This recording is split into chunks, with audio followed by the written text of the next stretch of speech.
ನಮಸ್ಕಾರ ವೀಕ್ಷಕರೇ, ಇದು ಲೇಡೀಸ್ ವಾಯ್ಸ್ ನ ಹಾರ್ಟ್ ಅಟ್ಯಾಕ್ ವಿಶೇಷ ನೇರಪ್ರಸಾರ ಕಾರ್ಯಕ್ರಮ. ನಾನು ಶ್ವೇತಾ. ಆರೋಗ್ಯವೇ ಭಾಗ್ಯ ಎಂಬಂತೆ ಆರೋಗ್ಯ ಹೊಂದಿದ್ದರೆ ನಮಗೆ ಜೀವನದಲ್ಲಿ ಎಲ್ಲವೂ ದಕ್ಕುತ್ತೆ. ಹೌದು ವೀಕ್ಷಕರೇ, ಇವತ್ತಿನ ಒತ್ತಡಭರಿತ ಜೀವನ ಶೈಲಿ, ಪರಿಸರ ಮಾಲಿನ್ಯದಿಂದ ನಮ್ಮ ಆರೋಗ್ಯ ದಿನದಿಂದ ದಿನಕ್ಕೆ ಹದಗೆಡ್ತಾ ಹೋಗ್ತಾ ಇದೆ. ಇವೆಲ್ಲವಕ್ಕೂ ಒಂದ್ ರೀತಿ ಎಲ್ಲೋ ಮಾನವನೇ ಕಾರಣ ಅಂತ ಅನಿಸ್ತಾ ಇದೆ. ಆಧುನಿಕತೆ ಹೆಚ್ಚಾಗುತ್ತಾ ಹೋದಂತೆ ಮಾನವನ ಅವಶ್ಯಕತೆಗಳು ಕೂಡ ಹೆಚ್ಚುತ್ತಾ ಹೋಗ್ತಿದೆ. ಆದ್ರೆ ಇವೆಲ್ಲದರ ನಡುವೆ ನಮ್ಮ ಆರೋಗ್ಯ ಮತ್ತೆ ಮತ್ತೆ ಬಿಗಡಾಯಿಸ್ತಾ ಹೋಗ್ತಾ ಇದೆ. ಇವುಗಳಿಂದ ನಮ್ಗೆ ಎಂದೂ ಬಾರದ ಬಿಪಿ, ಎದೆಯುರಿ, ಎದೆ ನೋವು, ಹೀಗೆ ಕಾಯಿಲೆಗಳು ಒಂದೊಂದಾಗಿ ಅಂಟ್ಕೊಳ್ತಾ ಇವೆ. ಇದು ನಿಜವಾಗ್ಲೂ ಹಾರ್ಟ್ ರಿಲೇಟೆಡ್ ಪ್ರಾಬ್ಲಮ್ ಅಥವಾ ಈ ರೀತಿಯ ನೋವು ಕಾಣಿಸ್ಕೊಂಡಾಗ ಏನ್ ಮಾಡಬೇಕು, ಇದಕ್ಕೆ ಆಯುರ್ವೇದದಲ್ಲಿ ಚಿಕಿತ್ಸೆ ಏನು, ಹೀಗೆ ಹಲವಾರು ಪ್ರಶ್ನೆಗಳಿಗೆ ಸೂಕ್ತ ಸಲಹೆಗಳನ್ನ ನೀಡುವುದಕ್ಕೆ ಇವತ್ತು ನಮ್ ಜೊತೆ ನಮ್ ಸ್ಟುಡಿಯೋದಲ್ಲಿದ್ದಾರೆ ಆಯುರ್ವೇದ ತಜ್ಞರಾದ ಡಾಕ್ಟರ್ ಅಶೋಕ್ ಕುಮಾರ್ ಅವರು. ಅಶೋಕ್ ಕುಮಾರ್ ಅವರ ಕಾರ್ಯಕ್ರಮಕ್ಕೆ ಸ್ವಾಗತ. ನಮಸ್ಕಾರ. ಓಕೆ ಅಶೋಕ್ ಕುಮಾರ್, ಈಗ ಹಾರ್ಟ್ ಅಟ್ಯಾಕ್ ಅಂದ್ರೆ ಒಂಥರ ಭಯಂಕರ ಅನ್ಸುತ್ತೆ ಕೇಳೋದಕ್ಕೇನೆ. ಹಾರ್ಟ್ಗೆ ಅಟ್ಯಾಕ್ ಆಗ್ಬಿಟ್ಟಿದೆ ಅಂತ ಹೇಳಿ. ಯಾಕಂದ್ರೆ ಹೃದಯ ಅನ್ನೋದೇನಿದೆ ನಮ್ಮ ದೇಹದಲ್ಲಿ ತುಂಬಾ ಬಹುಮುಖ್ಯ ಪಾತ್ರ ವಹಿಸುತ್ತೆ ಅದು. ಸೊ ಅದಕ್ಕೆ ಏನಾದ್ರೂ ಒಂದು ಅಟ್ಯಾಕ್ ಆದಾಗ ಒಂದು ಹಾರ್ಟ್ ಅಟ್ಯಾಕ್ ಅಂತ ಹೇಳ್ತೀವಿ. ಹಾಗಾಗಿ ನಿಮ್ಮ ಪ್ರಕಾರ ಈ ಒಂದು ಹಾರ್ಟ್ ಅಟ್ಯಾಕ್ ನ ಯಾವ ರೀತಿ ವಿಶ್ಲೇಷಣೆ ಮಾಡ್ತೀರಾ? ಇದು ಹಾರ್ಟ್ ಅಟ್ಯಾಕ್ ಅಂದ್ರೆ ಇವತ್ತಿನ ದಿನ ನಾವು ತಿನ್ನುವಂತಹ ಆಹಾರ ಪದ್ಧತಿನಲ್ಲೇ ಬಹಳ ವ್ಯತ್ಯಾಸ ಆಗಿರೋದ್ರಿಂದ ಈ ಅಟ್ಯಾಕ್ ಜಾಸ್ತಿ ಆಗ್ತಾ ಇದೆ. ಈ ಅಟ್ಯಾಕ್ ವಾಕಿಂಗ್ ಮಾಡೋದಿಲ್ಲ ಜನ. ಇವತ್ತು ಯಾರ್ಯಾರಿಗೆ ಏನೇನು ಅಟ್ಯಾಕ್ ಆಗ್ತಾ ಇದೆ, ನಾವೊಂದು ಹಿಸ್ಟ್ರಿ ನೋಡಿದ್ರೆ ಪ್ರತಿಯೊಬ್ಬರು ವೆಹಿಕಲ್ ಅಲ್ಲೇ ಓಡಾಡೋದು ವಿನಃ ಯಾರು ಪಾರ್ಕ್ಗೆ ಹೋಗಿ ವಾಕಿಂಗ್ ಮಾಡುವಂತ ಅಭ್ಯಾಸ ಬಹಳ ಕಮ್ಮಿ ಆಗಿದೆ. ಈಗಿನ ದಿನದಲ್ಲಿ 25 ವರ್ಷಕ್ಕೆ ಹಾರ್ಟ್ ಅಟ್ಯಾಕ್ ಆಗಿ ಬಹಳ ಜನ ಹೋಗ್ತಿದ್ದಾರೆ. ಇದು ಬಹಳ ಶೋಷಣೀಯ ಸಂಗತಿಯಾಗಿದೆ. ನಾನು ಹೇಳೋದೇನು ಅಂದ್ರೆ, ಆಹಾರನ ಮಿತವಾಗಿ ಉಪಯೋಗ ಮಾಡಿ ತರಕಾರಿಗಳು, ಹಣ್ಣುಗಳು, ಸೊಪ್ಪುಗಳನ್ನು ಎಚ್ಚೆತ್ತವಾಗಿ ಉಪಯೋಗ ಮಾಡಿದ್ರೆ ಹಾರ್ಟ್ ಅಟ್ಯಾಕ್ ಬಹಳ ದೂರ ತಳ್ಳಬಹುದು. ಓಕೆ, ಈಗ ನೀವ್ ಹೇಳಿದ್ರೆ ಈ ಒಂದು ಏನು ಓಡಾಡೋದಿಲ್ಲ ಜನ, ಮೆಕ್ಯಾನಿಕಲ್ ಲೈಫ್ ಆಗ್ಬಿಡುತ್ತೆ. ಸೊ ಇದೊಂದು ಕಾರಣ ಹಾರ್ಟ್ ಅಟ್ಯಾಕ್, ಇದು ಪ್ರಮುಖ ಕಾರಣ. ಓಕೆ, ಇನ್ನು ಬೇರೆ ಏನೆಲ್ಲ ಕಾರಣ ಅಂತ ಹೇಳ್ತೀರಾ? ಮತ್ತೊಂದು, ನಾವು ತಿನ್ನೋ ಆಹಾರ. ಇವತ್ತು ನಾವು ಮನೆಯಲ್ಲೇ ಊಟ ಮಾಡೋದು ಕಮ್ಮಿ ಆಗಿದೆ. ನಾವೇನೇ ಆದ್ರೂ ಆಫೀಸಿಗೆ ಬರ್ತೇವೆ, ಹೋಟ್ಲಿಗೆ ಹೋಗಿ ಊಟ ಮಾಡ್ತೇವೆ. ಸಂಜೆ ಆದ್ರೆ ಪಿಜ್ಜಾ, ಬರ್ಗರ್, ಈ ರೀತಿಯ ಒಂದು ಜಂಕ್ ಫುಡ್ ಅನ್ನ ತಿನ್ನೋದು ಮಾಡ್ತಾ ಇದೀವಿ. ಇದೆಲ್ಲವೂ ಹಾರ್ಟ್ ಅಟ್ಯಾಕ್ ಮೂಲ ಕಾರಣ. ಓಕೆ, ಇವೆಲ್ಲವೂ ಯಾವ ರೀತಿ ಹಾರ್ಟ್ ಅಟ್ಯಾಕ್ ಮೂಲ ಕಾರಣ ಆಗುತ್ತೆ ಅಂತ ಹೇಳ್ತಾರೆ? ನೀವು ಹೇಳಿದ್ರೆ ಪಿಜ್ಜಾ, ಬರ್ಗರ್ ಇವೆಲ್ಲ ಜಂಕ್ ಫುಡ್ ಅಂತ. ಹೌದು, ಆಫ್ ಕೋರ್ಸ್ ಒಪ್ಕೊಂತೀವಿ. ಬಟ್ ಯಾವ ರೀತಿ ಕಾರಣ ಆಗುತ್ತೆ ಅಂತ ಹೇಳ್ತಾರೆ? ಕಾರಣ ಯಾಕಾಗುತ್ತೆ ಇದು ಹೇಗೆ ಅಂದ್ರೆ, ಇದೆಲ್ಲ ಮಾಡೋದು ಹಾಲಿನ ಕೆನೆಯಿಂದ. ನಾವೇನ್ ಕೋವಾ ಅಂತೀವಿ, ಆ ಕೋವಾಯಿಂದನೇ ಎಚ್ಚೆತ್ತವಾಗಿ ಬೇಕರಿ ಐಟಮ್ ಮತ್ತೆ ಪಿಜ್ಜಾದಲ್ಲಿ ಇರುವಂತದ್ದು ಚೀಸ್ ಅಂತೀವಿ. ಈ ಚೀಸ್ ಮನುಷ್ಯನ ದೇಹದಲ್ಲಿ ಅದು ತಿಂದಾಗ ಕರಗೋದಿಕ್ಕೆ 8 ಗಂಟೆಗಳು ಸಾಲೋದಿಲ್ಲ. ಅದು ಮೇಲಿಂದ ಮೇಲೆ ತಿಂತಾ ಇರ್ತಾರೆ. ಮತ್ತೆ ಮೈದಾ, ಈ ಎರಡೂ ಮಿಶ್ರಣದಿಂದ ಯಾರು ಬರ್ಗರ್, ಪಿಜ್ಜಾ ಇವತ್ತಿನ ಮಕ್ಕಳು ತಿಂತಿದ್ದಾರೆ, ಕೊಲೆಸ್ಟ್ರಾಲ್ ಜಾಸ್ತಿ ಆಗುತ್ತೆ. ಈ ಕೊಲೆಸ್ಟ್ರಾಲ್ ಜಾಸ್ತಿ ಆಗಿ ರಕ್ತನಾಳುಗಳಲ್ಲಿ ಅದು ಶೇಖರಣೆ ಆಗಿ ಅಲ್ಲಿ ರಕ್ತ ಚಲನೆನ ಅಡೆತಡೆ ಮಾಡಿದಾಗನೇ ಹಾರ್ಟ್ ಅಟ್ಯಾಕ್ ಆಗೋದು. ಇನ್ನು ಲಕ್ಷಣಗಳು ಯಾವ ರೀತಿ ಇರುತ್ತೆ ಅಂತ ಹೇಳ್ತಾರೆ? ಯಾಕಂದ್ರೆ ಎದೆ ನೋವು ಮತ್ತೆ ಎದೆ ಉರಿತ ಇವೆಲ್ಲ ನಾವು ನೋಡ್ತೀವಿ. ಯಾಕಂದ್ರೆ ಸ್ಟಮಕ್ ಪೇನ್ ಆದಾಗ ಕೂಡ ಒಂಥರ ಹೊಟ್ಟೆ ಉರಿಯೋದು ಅದೆಲ್ಲ ಆಗುತ್ತೆ. ಸೊ ಇನ್ನು ಎದೆ ನೋವು ಅಂತ ಬಂದಾಗ ಗ್ಯಾಸ್ಟ್ರಿಟಿಸ್ ಆದಾಗ ಕೂಡ ಎದೆ ನೋವುತ್ತೆ ಅಂತ ಹೇಳ್ತೀವಿ. ಈಗ ಇವತ್ತಿನ ದಿನದಲ್ಲಿ ಏನಾಗಿದೆ ಅಂದ್ರೆ, ಈ ಸಾಧಾರಣ ಎದೆ ನೋವು ಬಂದ್ರು ನನಗೆ ಗ್ಯಾಸ್ ಇಂದ ಆಯ್ತು, ಅಜೀರ್ಣದಿಂದ ಆಯ್ತು ಅಂತಾರೆ. ಅದು ತಪ್ಪು ಕಲ್ಪನೆ. ಎದೆ ನೋವು ಬಂದಾಗ ಅದಕ್ಕೆ ಲಕ್ಷಣ, ಹಾರ್ಟ್ ಅಟ್ಯಾಕ್ಗೆ ಲಕ್ಷಣ ಏನು ಅಂದ್ರೆ ಭುಜ ನೋವು ಬರುತ್ತೆ, ಬಲ ಮತ್ತು ಎಡ ಭುಜದಲ್ಲಿ ನೋವು ಬರುತ್ತೆ. ಮತ್ತೆ ರಕ್ತನಾಳುಗಳು ರಕ್ತ ಚಲನೆ ಇಲ್ಲದಾಗ ನಮ್ನೆಸ್ ಅಂತೀವಿ, ಮರಗಟ್ಟುವಿಕೆ. ಎಡಗೈ ಬಹಳ ಬೇಗ ಆಗುತ್ತೆ, ಎಡಗೈ ಆಗುತ್ತೆ. ಮತ್ತೆ ಬಲಗೈ ಚಲನವಲನ ಏನು ಮಾಡಕ್ಕಾಗಲ್ಲ ಅಂತ 1 ನಿಮಿಷ 2 ನಿಮಿಷ ಮಾಡ್ಲಿಕ್ಕಾಗಲ್ಲ. ಆಮೇಲೆ ಇಲ್ಲಿ ಪಿನ್ನು ತಗೊಂಡು ಚುಚ್ಚಿದ್ರು ನಿಮ್ಗೆ ಗೊತ್ತಾಗೋದಿಲ್ಲ. ಇದು ಸಿವಿಯರ್ ಆಗಿದೆ ಅಂತ ಅರ್ಥ. ಇದು ಇದರಲ್ಲಿ ನಮ್ಮ ಪದ್ಧತಿನಲ್ಲಿ ವಾತಾಪಿತ ಕಫ ಅಂತ ನಾವು ಪರೀಕ್ಷೆ ಮಾಡ್ತೀವಿ. ಇದರ ವೈಜ್ಞಾನಿಕದಲ್ಲಿ ನೀವು ನೋಡಬೇಕಾದ್ರೆ ಎಂಜಿಯೋಗ್ರಾಮ್ ಮಾಡಿದಾಗ ನಿಮ್ಗೆ ಹಾರ್ಟಿನರಿ ಬ್ಲಾಕೇಜ್ ಗೊತ್ತಾಗುತ್ತೆ. ಈ ಎಂಜಿಯೋಗ್ರಾಮ್ ಮಾಡಬೇಕಾದ್ರೂ ಅದು ಮಾಡಿಸಬಾರ್ದು ಅಂತ ನಾವು ಹೇಳ್ತೀವಿ. ಯಾಕಂದ್ರೆ ಅದು ಕಿಡ್ನಿ ತೊಡೆಯಿಂದ, ಕಿಡ್ನಿ ಮೇಲಿಂದ ಹೋಗಿ ಹೃದಯಕ್ಕೆ ಕ್ಯಾಮರಾ ತಗೊಂಡೋಗೋದು. ಇದು ಅಪಾಯದ ಸಂಗತಿ ಬಹಳ ಇದೆ. ಯಾವ ರೀತಿ ಅಪಾಯ ಅಂತೀರಿ ಒಂದು ಆಂಜಿಯೋಗ್ರಾಮ್ ಮಾಡಿಸೋದು? ಯಾಕಂದ್ರೆ ಸಣ್ಣ ರಕ್ತನಾಳುಗಳಲ್ಲಿ ಕ್ಯಾಮರಾ ಬಿಟ್ಟಾಗ ಆ ಕ್ಯಾಮರಾ ತನಗೆ ತಾನೇ ಅದು ಚಲನೆ ಆಗೋದಿಲ್ಲ. ಕೈಯಿಂದ ಅದನ್ನ ಅದು ಪುಷ್ ಮಾಡಿ ಮಾಡಿ ಮಾಡಿ ಮಾಡಿ ಮಾಡೋದ್ರಿಂದ ಎಲ್ಲಿ ನರಗಳು ರೌಂಡ್ ಶೇಪ್ ಅಲ್ಲಿ ತಿರುಗಿ ಹೋಗುತ್ತಲ್ಲ, ಅಲ್ಲಿ ನರ ಡ್ಯಾಮೇಜ್ ಆಗೋ ಸಾಧ್ಯತೆ ಬಹಳ ಇದೆ. ಸೊ ಕಿಡ್ನಿ ಮೇಲೆ ಹೋಗೋದ್ರಿಂದ ಕಿಡ್ನಿಗೂ ಡ್ಯಾಮೇಜ್ ಆಗೋ ಸಾಧ್ಯತೆ ಇದೆ. ಹಾಗಾಗಿ 60 ವರ್ಷದ ಮೇಲ್ಪಟ್ಟವ್ರಿಗೆ ಮಾಡಬಾರ್ದು ಅಂತ ಒಂದು ಕಾನೂನೇ ಮಾಡಿದ್ದಾರೆ. ಆದ್ರೂ ಬಹಳ ಜನ ಮಾಡ್ತಿದ್ದಾರೆ ಈಗ. ಓಕೆ, ನೀವ್ ಹೇಳಿದ್ರೆ ಈಗ ಒಂದು 60 ವರ್ಷ ಏನಿದ್ರೆ ಅವ್ರ ಮೇಲೆ ಈ ಒಂದು ಆಂಜಿಯೋಗ್ರಾಮ್ ಪ್ರಯೋಗ ಮಾಡಿದ್ರೆ ಅದು ತುಂಬಾ ತುಂಬಾ ಕೆಟ್ಟ ಹಾನಿಕರ. ಪರಿಣಾಮ ಬೀರುತ್ತೆ ಅಂತ ಹಾನಿಕರ ಹೇಳಿದ್ರೆ ಇದೆ. ಒಂದು ಕಿಡ್ನಿ ಮೇಲೆ. ಹೌದು. ಹಾಗಾದ್ರೆ ನೀವು ಈ ಮುಂಚೆ ಕಾರ್ಯಕ್ರಮದ ಮುಂಚೆ ಹೇಳಿದ್ರಿ 25 ವರ್ಷದವರು ಕೂಡ ಈ ಒಂದು ಹಾರ್ಟ್ ಅಟ್ಯಾಕ್ ಪ್ರಾಬ್ಲಮ್ ಇಂದ ಬಳಲ್ತಾ ಇದ್ದಾರೆ, ಹಾಗೆ ಹೋಗ್ತಾ ಇದ್ದಾರೆ ಅಂತ ಹೇಳಿ. ಸೊ ಅವ್ರಿಗೆ ಇದನ್ನ ಮಾಡ್ಬೋದು ಹಾಗಾದ್ರೆ ಇಲ್ಲ, ಆಂಜಿಯೋಗ್ರಾಮ್? ಅವ್ರು ಮಾಡಬಾರ್ದು. ಇಷ್ಟು ದಿನ ಮಾಡಬಹುದು ಇತ್ತು, ಯಾಕಂದ್ರೆ ಅದಕ್ಕೆ ಒಂದು ಔಷಧಿ ಬಂದಿರಲಿಲ್ಲ. ಈಗ ಔಷಧಿ ಬಂದಾಗ, ಗಿಡಮೂಲಿಕೆಗಳ ಔಷಧಿ ಬಂದಾಗ ನಾನು ತಯಾರು ಮಾಡಿದ್ದದು, ಅದು ಬಂದ ಮೇಲೆ ಅದು ಮಾಡೋ ಅವಶ್ಯಕತೆ ಬಂದಿಲ್ಲ. ಓಕೆ, ಇದಕ್ಕೂ ಯಾವ ರೀತಿ ಡಿಫ್ರೆನ್ಸ್ ಅಂತ ಹೇಳ್ತೀರಾ? ಇದು ಇತರ ಪದ್ಧತಿನಲ್ಲಿ ಮಾಡ್ತಿರೋದು, ಎಂಜಿಯೋಗ್ರಾಮ್ ಮಾಡ್ತಾರೆ, ಅದು ಬ್ಲಾಕೇಜ್ ನೋಡ್ತಾರೆ, 60-70% ಇದ್ರೆ ಅದಕ್ಕೆ ಎಂಜಿಯೋಪ್ಲಾಸ್ಟಿ ಮಾಡ್ತಾರೆ, ಬೆಲೂನ್ ಅಂತ ಹೇಳ್ತಾರೆ. ಎಂಜಿಯೋಪ್ಲಾಸ್ಟಿ ಮಾಡೋದು ಅದಕ್ಕೆ 1 ಲಕ್ಷ 2 ಲಕ್ಷ ಖರ್ಚು ಆಗ್ತದೆ. ಮತ್ತೊಂದು ಅದು ಮಾಡಕ್ಕಾಗದೆ 100% ಬ್ಲಾಕೇಜ್ ಇದ್ದಾಗ ಅದನ್ನ ಬೈಪಾಸ್ ಸರ್ಜರಿ ಅಂತ ಮಾಡ್ತಾರೆ. ಈ ಬೈಪಾಸ್ ಸರ್ಜರಿ ಮಾಡಿದ್ರು ಮತ್ತೆ ಆ ರೋಗಿಗೆ 5 ವರ್ಷದಲ್ಲಿ ಮತ್ತೆ ಮರುಕಳಿಸುವ ಸಾಧ್ಯತೆ ಬಹಳಷ್ಟು ಇರ್ತದೆ. ಅಂದರೆ ಆ ರಕ್ತನಾಳುಗಳಲ್ಲಿ ರಕ್ತ ಬ್ಲಾಕೇಜ್ ನ ತೆಗೆಯಲಿಕ್ಕೆ ಯಾವುದು ಔಷಧಿ ಇಲ್ಲ ಪ್ರಪಂಚದಲ್ಲಿ. ಹಾಗಾಗಿ ಅವರು ಬೈಪಾಸ್ ಮಾಡೋದು. ಈಗ ನಾವೊಂದು ಹಳ್ಳಿನಲ್ಲಿ ರಸ್ತೆನಲ್ಲಿ ಹೋಗ್ತೀವಿ, ಆ ರಸ್ತೆನಲ್ಲಿ ಹೋದಾಗ ಟ್ರಾಫಿಕ್ ಜಾಸ್ತಿ ಇದೆ ಅಂತ ಅದಕ್ಕೆ ಒಂದು ಬೈಪಾಸ್ ಅಂತ ಮಾಡಿರ್ತಾರೆ, ಈಸಿಯಾಗಿ ಹೋಗ್ಬೋದು, ಒಂದು 5 ಕಿಲೋಮೀಟರ್ ಆ ಊರನ್ನ ಸುತ್ತಾಕಿ ಹೋಗೋದು. ಅದೇ ರೀತಿ ಇವರು ಹೃದಯದ 8 ಇಂಚಿನ ರಕ್ತನಾಳನ ನಮ್ಮದೇ ಕಟ್ ಮಾಡಿ ಅದನ್ನ ಅಲೋಡಿಸ್ತಾರೆ. ಇದು ಟೆಂಪರವರಿ. ಲತಾ ಅಂತ ಬೆಂಗಳೂರಿಂದ ಕರೆ ಮಾಡಿದ್ದಾರೆ. ಲತಾ ಅವರೇ ನಮಸ್ಕಾರ. ನಮಸ್ಕಾರ ಮೇಡಮ್. ಓಕೆ, ನಿಮ್ಮ ಪ್ರಶ್ನೆಯನ್ನು ಡಾಕ್ಟರ್ ಅಶೋಕ್ ಕುಮಾರ್ ಅವರಿದ್ದಾರೆ, ಕೇಳಿಮ್ಮ. ಓಕೆ, ನಮಸ್ಕಾರ ಸರ್. ನಮಸ್ಕಾರ ಲತಾ ಅವರೇ. ನಾನು ಬ್ಯಾಂಗ್ಳೂರಿಂದ ಕಾಲ್ ಮಾಡ್ತಾ ಇದ್ದೀನಿ. ಹೇಳಿಮ್ಮ. ನಾನು 4 ಮಂತ್ ಪ್ರೆಗ್ನೆಂಟ್ ಇದ್ದೀನಿ. ಸೊ ನನ್ಗೆ ಯಾವಾಗ್ಲೂ ಲೆಫ್ಟ್ ಸೈಡ್ ಪೈನ್ ಬರ್ತಾ ಇರುತ್ತೆ. ಮತ್ತೆ ಲಾಸ್ಟ್ 10 days ಬ್ಯಾಕ್ ನಾನು ಗೊತ್ತಿಲ್ಲದೇನೆ ಬಿಟ್ಬಿಟ್ಟು ಮನೆಯಲ್ಲಿ ಹೆಡ್ ಇಂಜುರಿ ಆಗಿತ್ತು. ಅವಾಗ ಡಾಕ್ಟರ್ ಹತ್ರ ಹೋದಾಗ ಲೋ BP ಅಂತ ಹೇಳಿದ್ರು. ಸೊ ಮತ್ತೆ ನಂಗೆ ನೈಟ್ ಟೈಮ್ ಕಾಲೆಲ್ಲ ನಮ್ನೆಸ್ ಬರ್ತಾ ಇರುತ್ತೆ sir. Right and left both numbness ಬರುತ್ತೆ, ಮತ್ತೆ ಸಿವಿಯರ್ ಬ್ಯಾಕ್ ಪೈನ್ ಇರುತ್ತೆ. ಇದೇನಾದ್ರೂ ಹಾರ್ಟ್ ರಿಲೇಟೆಡ್ ಇರ್ಬೋದಾ ಅಂತ ನಾನು ಕೇಳಕ್ ಕಾಲ್. ನೀವು ಎಷ್ಟು ತೂಕ ಇದ್ದೀರಮ್ಮ?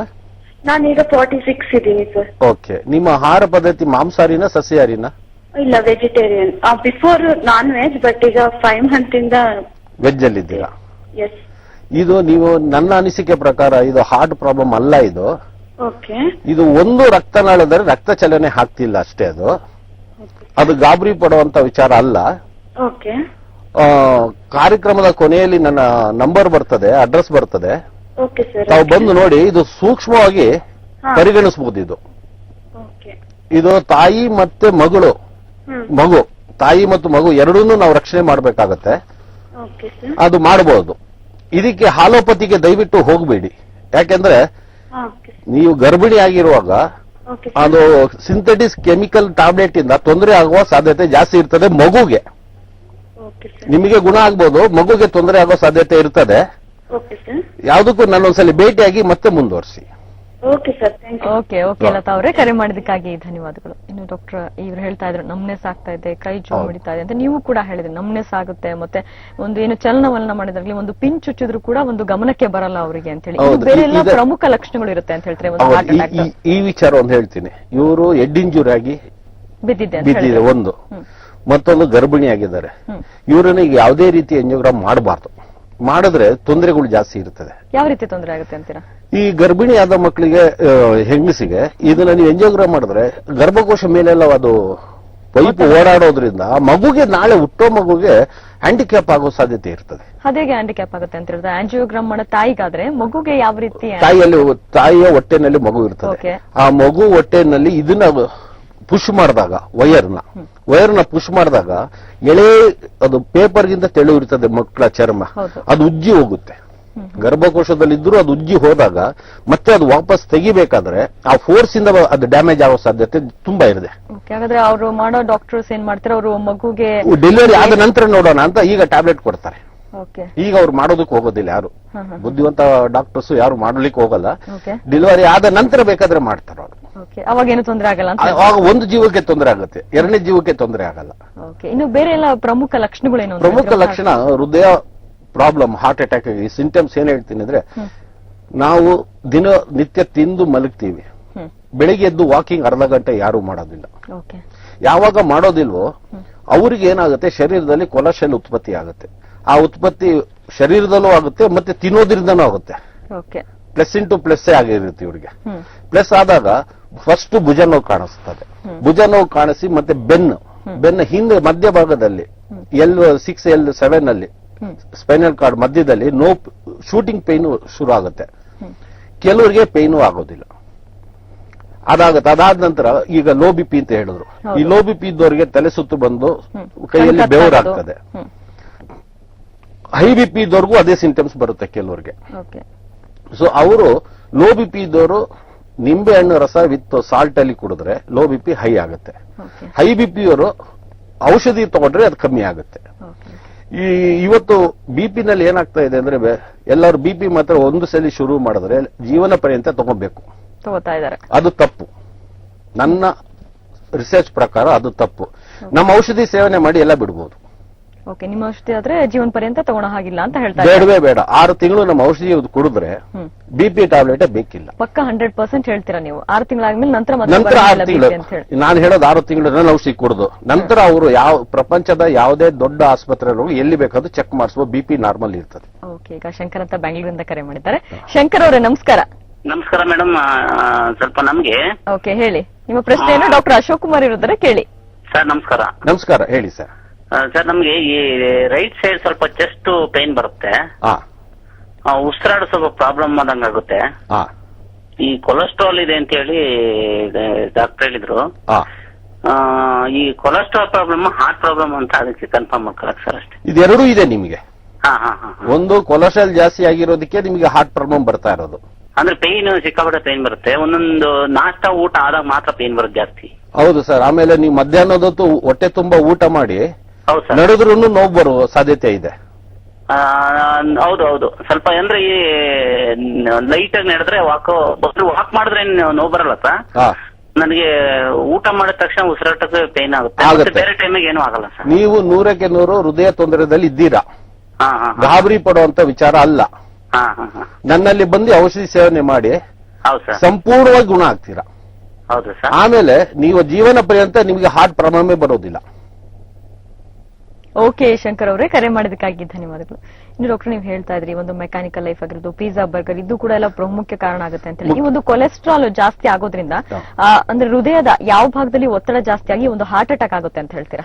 ಹೃದಯದ ಪಂಪ್ ಅಂತ ನಾವೇನ್ ಹೇಳ್ತೀವಿ, ಶ್ವಾಸಕೋಶ ಕೆಳಗಡೆ ಪಂಪ್ ಒಂದಿರ್ತದೆ. ಆ ಪಂಪ್ ಹತ್ತಿರದ ಇರುವ ರಕ್ತನಾಳುಗಳಲ್ಲಿ ಅದು ಬ್ಲಾಕೇಜ್ ಆದಾಗ ಪಂಪಿನಿಂದ ರಕ್ತ ಮೇಲೆ ಬರೋದಿಲ್ಲ. ಯಾವಾಗ ಮೇಲೆ ಬರೋದಿಲ್ಲ ಅವನಿಗೆ ಸ್ವೆಟ್ ಬರುತ್ತೆ, ಸಾಲಲ್ಲ. ಶರೀರದಲ್ಲಿ ರಕ್ತ ಚಲನೆ ಸಾಲಲ್ಲ, ನೋವು ಬರ್ತದೆ, ಮತ್ತೆ ಶೆಕೆ ಆಗ್ತದೆ. ಆ ಸ್ವೆಟ್ ಬಂದಾಗ ಆಗ ಅಟ್ಯಾಕ್ ಆಗೋದು ಅದು. ಆ ಟೈಮಲ್ಲಿ ಅವನು ನೀರು ಮತ್ತೆ ಆಸ್ಪಿರಿನ್ ಟ್ಯಾಬ್ಲೆಟ್ ಹತ್ತಿರದಲ್ಲಿ ಇದ್ದರೆ ಯಾವ್ದಾದ್ರು, ಇಲ್ಲ ಬೆಳ್ಳುಳ್ಳಿ ಇದನ್ನ ತಿಂದ್ರೆ ಹಾರ್ಟ್ ಅಟ್ಯಾಕ್ ಆಗೋದಿಲ್ಲ. ಇಷ್ಟು ಹುಡುಕೋದಕ್ಕೆ ಅವನಿಗೆ ತೊಂದರೆ ಆಗೋದ್ರಿಂದ ಅದು ಅಟ್ಯಾಕ್ ಆಗುತ್ತೆ. ಅದನ್ನು ಬರದೇ ಇರೋದು ಹಾಗೇನೆ ನಾವು ಕಾಪಾಡಬಹುದು. ಡಾಕ್ಟರ್ ಅಶೋಕ್ ಅವರು ಎಲ್ಲೆಲ್ಲ ಕಾರಣಗಳು ಒಂದು ಹಾರ್ಟ್ ಅಟ್ಯಾಕ್ ಮತ್ತೆ ಯಾವ ರೀತಿ ಲಕ್ಷಣಗಳು ಇರುತ್ತೆ ಅಂತ ತಿಳಿಸ್ಕೊಟ್ರೆ, ಇನ್ನು ಡಾಕ್ಟರ್ ನೀವು ಹೇಳಿದ್ರಿ ಒಂದು ಹಾರ್ಟ್ ಅಟ್ಯಾಕ್ ಆದ ತಕ್ಷಣ ಒಂದು ಆಸ್ಪಿರಿನ್ ಟ್ಯಾಬ್ಲೆಟ್ಸ್ ನೀರು ಕುಡಿದ್ರೆ ಇದು ಹೋಗುತ್ತೆ ಅಂತ ತಡೆಗಟ್ಟಬಹುದು ಅಂತ ಹೇಳಿದ್ರೆ, ಹಾಗೆ ಅಥವಾ ಬೆಳ್ಳುಳ್ಳಿ ಸೇವನೆ ಮಾಡಿದ್ರೆ ಕೂಡ ಒಂದು ಹಾರ್ಟ್ ಅಟ್ಯಾಕ್ ನ ತಡೆಗಟ್ಟಬಹುದು ಅಂತ ಹೇಳಿದ್ರೆ, ಬೇರೆ ಯಾವ ರೀತಿ ಪ್ರಿವೆನ್ಷನ್ ಮಾಡಬಹುದು ಅಂತ ಹೇಳಿದ್ರೆ ಒಂದು ಹಾರ್ಟ್ ಅಟ್ಯಾಕ್ ನ? ಹಾರ್ಟ್ ಅಟ್ಯಾಕ್ ನ ಪ್ರಿವೆನ್ಷನ್ ಮಾಡೋದಕ್ಕೆ ಮನೆಯ ಔಷಧಿ ಸಾಲಲ್ಲ. ತಕ್ಷಣಕ್ಕೆ ಆ 1 ಗಂಟೆ 2 ಗಂಟೆ ಸಮಯ ನಾವು ಅದನ್ನ ಬೆಳ್ಳುಳ್ಳಿ ಮತ್ತೆ ಶುಂಠಿಯ ರಸವನ್ನು ಕುಡಿದ್ರೆ ಸ್ವಲ್ಪ ಶಮನ ಆಗುತ್ತೆ. ಸಂಪೂರ್ಣ ಗುಣ ಆಗಬೇಕಾದ್ರೆ ಔಷಧಿ ಚಿಕಿತ್ಸೆನೇ ಬೇಕು. ಈ ಔಷಧಿ ಚಿಕಿತ್ಸೆ ಬಂದು ನಾನು ಸಂಶೋಧನೆ ಮಾಡಿರುವಂತಹ ಪ್ರಥಮ ಔಷಧಿ ಅದು ನಿಸರ್ಗ ಸಮೃದ್ಧಿ ಅಂತ. ಈ ಔಷಧಿ ಕುಡಿದ್ರೆ ಈ ಔಷಧಿ ಪ್ರಪಂಚದಲ್ಲಿ ಮೊದಲೇ ಬಾರಿಗೆ ಬಂದಿರೋದು. ಇದು ಪ್ರಿವೆಂಟ್ಸ್ ಹಾರ್ಟ್ ಅಟ್ಯಾಕ್, ಹೃದಯ ತೊಂದರೆಯನ್ನ ತಡೆಗಟ್ಟಬಹುದು. ಒಂದು ಅಸ್ತಮಾ ಪರ್ಮನೆಂಟ್ ಕ್ಯೂರ್ ಆಗುತ್ತೆ ಇದರಲ್ಲೇ. ಆಮೇಲೆ ಡೈಜೆಷನ್, ಆಮೇಲೆ ಡಯಾಬಿಟಿಸ್ ಬಂದವರು ಗ್ಯಾಂಗ್ರೀನ್ ಆಗೋದನ್ನು ತಡೀತದೆ, ಲಿವರ್ ಡ್ಯಾಮೇಜ್ ಆಗೋದು ತಡೀತದೆ, ಹಾರ್ಟ್ ಡ್ಯಾಮೇಜ್ ಆಗೋದನ್ನು ತಡೀತದೆ. ಎಲ್ಲ ಪ್ರಾಬ್ಲಮ್ಸ್ಗೂ ಇದು ಅಂತ ಹೇಳ್ತೀರಾ? ಹೌದು, ಸಂಜೀವಿನಿ. ಇದನ್ನ ಸೇವನೆ ಮಾಡಿದ್ರೆ 6 ತಿಂಗಳು ಸತತವಾಗಿ ಸೇವನೆ ಮಾಡಿದ್ರೆ ಅವರ ಲೈಫ್ ಟೈಮ್ ಅಲ್ಲಿ ಕೊಲೆಸ್ಟ್ರಾಲ್ ಬರೋದಿಲ್ಲ ಮತ್ತೆ ಹಾರ್ಟ್ ಅಟ್ಯಾಕ್ ಆಗೋದಿಲ್ಲ. ಒಬ್ಬ ಕಾಲರ್ ಹಿಡಿದ್ರೆ ಬಾಬು ರೆಡ್ಡಿ ಅಂತ ಬೆಂಗಳೂರಿಂದ. ಬಾಬು ರೆಡ್ಡಿ ಅವರೇ ನಮಸ್ಕಾರ. ನಮಸ್ಕಾರ. ಓಕೆ, ನಿಮ್ಮ ಪ್ರಶ್ನೆಯನ್ನು ಡಾಕ್ಟರ್ ಅಶೋಕ್ ಕುಮಾರ್ ಅವರಿದ್ದಾರೆ, ಹೇಳಿ. ಸರ್ ನಮಸ್ಕಾರ. ಸರ್ ನಮಸ್ಕಾರ, ಹೇಳಿ ಸರ್. ಸರ್ ನನಗೆ 2008 ಅಲ್ಲಿ ಓಪನ್ ಹಾರ್ಟ್ ಸರ್ಜರಿ ಆಗಿತ್ತು. 3 ಬ್ಲಾಕ್ಸ್ ಇತ್ತು, ಓಪನ್ ಹಾರ್ಟ್ ಸರ್ಜರಿ ಮಾಡಿದ್ರು. ಮಾಡಿದಾಗ ಆದ್ಮೇಲೆ ಈಗ ಮೊನ್ನೆ 2009ಗೆ ಈಗ ಮೊನ್ನೆ ಒಂದು ಲಾಸ್ಟ್ ಇಯರ್ ಫೆಬ್ರವರಿಯಲ್ಲಿ ಸ್ವಲ್ಪ ಪ್ರಾಬ್ಲಮ್ ಆಗಿತ್ತು.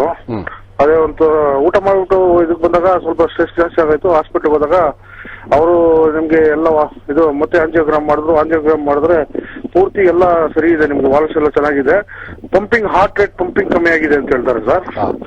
ಅದಕ್ಕೆ ಏನೋ ಪೇಸ್ ಮೇಕರ್ ಹಾಕ್ಬೇಕು, ಪೇಸ್ ಮೇಕರ್ ಹಾಕ್ಬೇಕು ಅದು ಇದು ಅಂತ ಹೇಳಿದ್ರು. ಅದಕ್ಕೆ 15 ಲಕ್ಷ ಆಗ್ತದೆ, 15 ಲಕ್ಷ ಅಂತ ತಮ್ಮ ಸಜೆಷನ್ ಸರ್. ಸರ್, ಇದು ದಯವಿಟ್ಟು ಏನು ಮಾಡಿಸ್ಬೇಡಿ. ಸರಿ ಸರ್. ನಮ್ಮ ಔಷಧಿ ಸೇವನೆ ಮಾಡಿದ್ರೆ ನಿಮಗೆ ಹಾರ್ಟ್ ವೀಕ್ ಅಂತ ಏನ್ ಹೇಳ್ತಿದ್ದಾರೆ, EF ವ್ಯಾಲ್ಯೂ ಅಂತ. ಹೌದು ಸರ್, ಅದು 35 ಇತ್ತು ಸರ್, ಈಗ ಸ್ವಲ್ಪ ಮೆಡಿಸಿನ್ ತಗೊಂಡ್ಮೇಲೆ 40 ಬಂದಿದೆ ಈಗ. ಅದು 50 ವರೆಗೂ ಬರುತ್ತೆ ನಿಮಗೆ. ಸರಿ ಸರ್. ನಮ್ಮ ಔಷಧಿ ತಗೊಂಡ್ರೆ ನಿಮಗೆ ಯಾವುದು ತೊಂದರೆ ಆಗೋದಿಲ್ಲ. ಅದೇ ಸರ್, ಸ್ವಲ್ಪ ಗಿಡ್ಡಿನೆಸ್ ಬರ್ತಾ ಇರ್ತದೆ ಸರ್ ಆಗಾಗ. ಹೌದು ಸರ್, ನಿಮ್ಮ ರಕ್ತನಾಳುಗಳ ರಕ್ತ ಚಲನೆ ಕಮ್ಮಿ ಆಗಿದೆ. ಸರಿ ಸರ್. ಸರಿ. ಈಗ ನೀವೇನು 8 ವರ್ಷದ ಕೆಳಗಡೆ ಬೈಪಾಸ್ ಮಾಡಿಸಿದ್ದೀರ, 4 ವರ್ಷದ ಕೆಳಗಡೆ. ಹೌದು ಸರ್. ಅದು ಈಗ ಮರುಕಳಿಸಿದೆ, ರಿಪೀಟ್ ಆಗ್ತಾ ಇದೆ. ಸರಿ ಸರ್. ಸರಿ ಸರ್. ಸೊ ಈ ರಿಪಿಟೇಷನ್ ಪರ್ಮನೆಂಟ್ ಕ್ಯೂರ್ ಮಾಡಬೇಕಾದ್ರೆ ನಮ್ಮ ಔಷಧಿನೇ ಸೇವನೆ ಮಾಡಬೇಕು. ಸರಿ ಸರ್. ಇದು 100ಕ್ಕೆ 200% ಗ್ಯಾರಂಟಿ ನಾವು ಕೊಡಬಲ್ವಿ. ಸರಿ ಸರ್. ಸರಿ ಸರ್. ಎಲ್ಲಿ ಬರ್ತದೆ ಸರ್? ಬೆಂಗಳೂರಲ್ಲಿ ವಿಲ್ಸನ್ ಗಾರ್ಡನ್ ಅಲ್ಲಿ ಬರುತ್ತೆ. ಸರಿ ಸರ್. ಕಾರ್ಯಕ್ರಮದ ಕೊನೆಯಲ್ಲಿ ನಂಬರ್ ನೋಡ್ಕೋಬಹುದು. ಬಾಬು ರೆಡ್ಡಿ ಅವರೇ, ಧನ್ಯವಾದಗಳು ಕರೆ ಮಾಡಿದ್ದಕ್ಕಾಗಿ. ಇನ್ನು ಯಾವ ರೀತಿಯಾದಂತಹ ಒಂದು ಚಿಕಿತ್ಸೆನ ಕಂಡಿಡ್ತೀರಾ ನೀವು ಒಂದು ಹಾರ್ಟ್ ಅಟ್ಯಾಕ್ಗೆ? ಒಂದು ಪ್ರಿವೆಂಟ್ಸ್ ಹಾರ್ಟ್ ಅಟ್ಯಾಕ್ ಮಾಡಿದೆ, ನಂತರ ಹಾರ್ಟ್ ಬ್ಲಾಕೇಜಸ್. ಇವತ್ತಿನ ದಿನ ಯಾವುದೇ ಹಾಸ್ಪಿಟಲ್ಗಳಲ್ಲಿ ಈಗ ಆಪರೇಷನ್ ಬೈಪಾಸ್ ಮಾಡಬೇಕು ಅಂತ ಹೇಳಿದ್ರು ಸಹ ಮಾಡಿಸೋ ಅವಶ್ಯಕತೆ ಇಲ್ಲ. ನನ್ನ ಔಷಧಿ ಸೇವನೆ ಮಾಡಿದ್ರೆ 100ಕ್ಕೆ 200% ಅಷ್ಟು ಗ್ಯಾರಂಟಿ ನಾನು ಕೊಡುತ್ತಾ ಇದ್ದೀನಿ. ನೀವೆಲ್ಲಾದ್ರೂ ಪ್ರಯೋಗ ಮಾಡಿದ್ರೆ ಈಗಾಗಲೇ 5 ಲಕ್ಷ ಜನದ ಮೇಲೆ ಪ್ರಯೋಗ ಎಲ್ಲ ಮಾಡಿರೋದು, ಕೊಟ್ಟು ಬದುಕಿದ್ದಾರೆ. ಇವತ್ತವರೆಗೂ ಯಾವ ಒಂದು ರೋಗಿಯೂ ಸಾವು ಆಗಿಲ್ಲ. ಎಲ್ಲೆಲ್ಲಿ ಮಾಡಿದ್ದೀರಾ ನೀವು? ಇದು ಇಡೀ ಭಾರತದಲ್ಲಿ ಮಾಡಿದ್ದೀನಿ, ಅಮೆರಿಕಾದಲ್ಲಿ ಮಾಡಿದ್ದೀನಿ, ಜರ್ಮನಿನಲ್ಲಿ ಬರ್ಲಿನಲ್ಲಿ ಮಾಡಿದ್ದೀನಿ, ಫ್ರಾಂಕ್ಫರ್ಟ್ ಅಲ್ಲಿ ಮಾಡಿದ್ದೀನಿ, ಲಂಡನ್ ಅಲ್ಲಿ ಮಾಡಿದ್ದೀನಿ. ಒಟ್ಟಿನಲ್ಲಿ 5 ಲಕ್ಷ ಜನಕ್ಕೆ ಮಾಡಿದ್ದೀರಾ ಅಂತ? 5 ಲಕ್ಷ ಜನ ಈಗ ದಾಟಿದ್ದಾರೆ. ಈಗ ಒಂದು ಫೈನಲ್ ಸ್ಟೇಜ್ ಅಂತ ನಾವೇನ್ ಹೇಳ್ತೀವಿ, ಹಾರ್ಟ್ ಅಟ್ಯಾಕ್ 1 ಸರಿ ಆದ್ರೆ 2 ಸರಿ ಆದ್ರೆ ಓಕೆ ಅನ್ಬೋದು, but final stage 3rd time ಆದ್ರೆ ಉಳಿಯಲ್ಲ ಅಂತ ಹೇಳ್ತಾರೆ. ಅದು ಮುಂಚೆನೆ ತಡಿಬಹುದಲ್ಲ. ಫಸ್ಟ್ ಅಟ್ಯಾಕ್ ಆಯ್ತು, ನಮ್ಮಲ್ಲಿ ಬಂದು ಸೀದಾ ಬಂದು ಔಷಧಿ ಸೇವನೆ ಮಾಡಿದ್ರೆ ಬಹಳ ಸಿಂಪಲ್ ಮತ್ತೆ ಯಾವ್ದು ಖರ್ಚಿಲ್ಲ. ಇದು ಇವತ್ತಿನ ದಿನ ಹೇಳಿದಂಗೆ ಲಕ್ಷಾಂತರ ರೂಪಾಯಿ, 15 ಲಕ್ಷ ರೂಪಾಯಿ ಫೇಸ್ ಮೇಕರ್ ಹಾಕ್ಬೇಕು ಅಂತ ಹೇಳ್ತಿದ್ದಾರೆ. ಅದು ಕೂಡ ಮಾಡೋ ಅವಶ್ಯಕತೆ ಇಲ್ಲ. 36,000ದ ಒಂದು ಪ್ಯಾಕೇಜ್ ಮಾಡಿದ್ದೀನಿ. ಆ 36,000 ರೂಪಾಯಿನಲ್ಲೇ ಅವ್ರು ಸಂಪೂರ್ಣ ಗುಣಮುಕ್ತರಾಗ್ತಾರೆ. 36,000 ರೂಪಾಯಿ ಪ್ಯಾಕೇಜ್ ಏನ್ ಮಾಡಿದ್ರ, ಅದ್ರಲ್ಲಿ ಏನೆಲ್ಲ ಇದೆ ಅಂತ ಹೇಳಿ? ಅದರಲ್ಲಿ 108 ಗಿಡಮೂಲಿಕೆಗಳ ರಸಾಯನ. ಅದಕ್ಕೆ ಹೆಸರು ನಿಸರ್ಗ ಹಾರ್ಟ್ ಕೇರ್ ಅಂತ. ಈ ಹಾರ್ಟ್ ಕೇರ್ ದಿನ ಬೆಳಿಗ್ಗೆ 100 ml ಕುಡಿದು ಅರ್ಧ ಗಂಟೆ ವಾಕ್ ಮಾಡಬೇಕು ಅಷ್ಟೇ. ದಿನಕ್ಕೆ ಒಂದೇ ಸಲ ತಗೊಳೋದು. ಈ ರೀತಿ 6 ತಿಂಗಳು ಸತತವಾಗಿ ತಗೊಂಡು ಮತ್ತೆ ಅವರು ಇಷ್ಟ ಬಂದ ಆಸ್ಪತ್ರೆಯಲ್ಲಿ ಯಾವುದೇ ಎಲ್ಲಾ ಚೆಕಪ್ ಮಾಡಿಸಿದ್ರೆ ಅವರಿಗೆ ಬ್ಲಾಕೇಜ್ ಇರೋದಿಲ್ಲ. ಯಾವ ರೀತಿ ಅದು ಬ್ಲಾಕೇಜ್ ನ ಕ್ಲಿಯರ್ ಮಾಡುತ್ತೆ ಅಂತ ಹೇಳ್ತೀರಾ? ಇದು ಬೆಳಿಗ್ಗೆ ಖಾಲಿ ಹೊಟ್ಟೆನಲ್ಲಿ ಕುಡಿದಾಗ ವಾಕಿಂಗ್ ಏನಕ್ಕೆ ನಾವು ಕಳಿಸ್ತೀವಿ ಅಂದ್ರೆ, ಈ ವಾಕಿಂಗ್ ಕಳಿಸಿದಾಗ ವಾರ್ಮ್ ಅಪ್ ಆಗುತ್ತೆ, ಬಾಡಿ ಉಷ್ಣತೆ ಜಾಸ್ತಿ ಆಗುತ್ತೆ ವಾಕ್ ಮಾಡಿದಾಗ. ಯಾವಾಗ ಉಷ್ಣತೆ ಜಾಸ್ತಿ ಆಗುತ್ತೆ, ಆ ರಕ್ತನಾಳುಗಳಲ್ಲಿ ಈ ರಕ್ತ ಚಲನೆ ಆಗಬೇಕಾದ್ರೆ ನಮ್ಮ ಔಷಧಿನೂ ಸೇರಿ ಆ ಇರುವಂತಹ ಎಲ್ಲ ಬ್ಲಾಕೇಜ್ 180 ದಿನದಲ್ಲಿ ತೆಗೆದಾಗುತ್ತೆ. ಈಗ ಈ ಒಂದು ಹಾರ್ಟ್ ಅಟ್ಯಾಕ್ ಗೆ ಸಂಬಂಧಪಟ್ಟ ಹಾಗೆ ಬರೀ ಹಾರ್ಟ್ ಅಟ್ಯಾಕ್ ಆಗೋದಕ್ಕೆ ಅವ್ರಿಗೆ ಹಾರ್ಟ್ ರಿಲೇಟೆಡ್ ಪ್ರಾಬ್ಲಮ್ಸ್ ಒಂದೇ ಇರಲ್ಲ. ಈ ಬ್ಲಡ್ ಶುಗರ್ ಅಂತ ನಾವೇಂತೀವಿ, ಬ್ಲಡ್ ಪ್ರೆಷರ್ ಅಂತ ಏನಂತೀವಿ, ಮತ್ತೆ ಶುಗರ್ ಅಂತ ಏನಂತೀವಿ, ಇದೆಲ್ಲ ಕೂಡ ರಿಲೇಟೆಡ್ ಆಗಿರುತ್ತೆ. ಹಾಗಾಗಿ ನೀವು ಕೊಡ್ತಾ ಇರೋ ಈ ಒಂದು 36,000 ಪ್ಯಾಕೇಜ್ ಏನಿದೆ, ಅದು ಬರೀ ಹಾರ್ಟ್ ಅಟ್ಯಾಕ್ ಒಂದಿನ ಅಥವಾ ಇದನ್ನೆಲ್ಲದಕ್ಕೂ ಕೂಡ ಕ್ಯೂರ್ ಮಾಡುತ್ತೆ? ಇದೆಲ್ಲದೂ ಕ್ಯೂರ್ ಮಾಡುತ್ತೆ, ಆದ್ರೆ ಡಯಾಬಿಟಿಸ್ ಕ್ಯೂರ್ ಆಗೋದಿಲ್ಲ. ಅದಕ್ಕೆ ಮಾತ್ರ ಅವರು ತಗೋಬೇಕು. ಅದು ಮತ್ತೆ ಎಷ್ಟು ದಿವಸ ಆಗುತ್ತೆ, ಏನಾಗುತ್ತೆ ಅದೆಲ್ಲ? ಇಲ್ಲ, ನಮ್ಮಲ್ಲಿ ಡಯಾಬಿಟಿಸ್ಗೆ ನಾವು ಹೇಳೋದಿಲ್ಲ.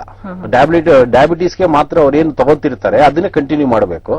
ಅದು ಬಿಟ್ಟು BP ಟ್ಯಾಬ್ಲೆಟ್, ಹಾರ್ಟ್ಗೆ ಸಂಬಂಧಪಟ್ಟಿದ್ದು ರಿಲೇಟೆಡ್ ಟ್ಯಾಬ್ಲೆಟ್ಸ್ ಅದನ್ನೆಲ್ಲ ನಾವು ನಿಲ್ಲಿಸ್ತೀವಿ. 3 ತಿಂಗಳ ನಂತರ ಎಲ್ಲಾ ಮಾತ್ರೆಗಳು ನಿಲ್ಲಿಸಬಹುದು.